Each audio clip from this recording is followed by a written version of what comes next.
Thank you, Madam Deputy Speaker. I'm sorry the Speaker's just left the chair because I wanted to commend him.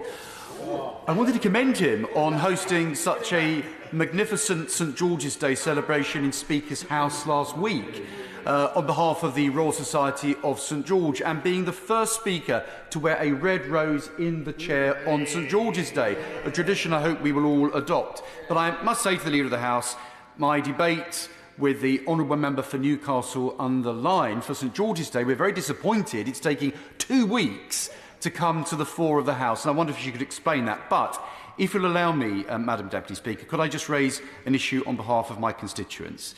The historic market town of Romford, like many towns I'm sure across this House represented by honourable members, is proliferated by wholly disproportionate amount of barbershops, vape shops, fishmongers and outlets that appear devoid of any custom. And in Havering, we only have one trading standards officer, which is simply not enough, because something is very wrong with our high streets, and my constituents are very concerned and they want action to deal with this. So, in government time, will the Leader of the House allow a debate to discuss how we can tackle this growing epidemic of rogue traders and sham businesses which blight our communities and instead inspire people back to shop local again?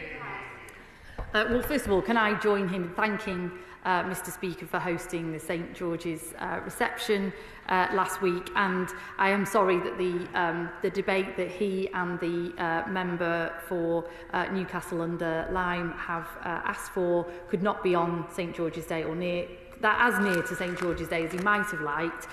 He will know that we had to put in some important government business last Thursday, in part because it was a sort of shorter week, a 3-day week, and that sort of meant that the Thursday was more like a Wednesday rather than a traditional Thursday. But I'm glad to see that they've got the debate now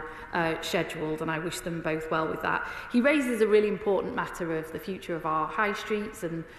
many of the issues that he sees on the high street in Romford, which I'm sure we can all relate to in our own communities as well. He will be aware that the government, the police actually and security services recently did a big blitz on businesses like the ones that he described, which might be a cover for other activities rather than the activities that they proclaim to be. And I think that was a very successful operation, and we hope to see more of that in the future. But also, this government is committed to the future of our high streets and looking at reforming business rates and other measures so that we can get good, long-standing, independent businesses back in the heart of our communities.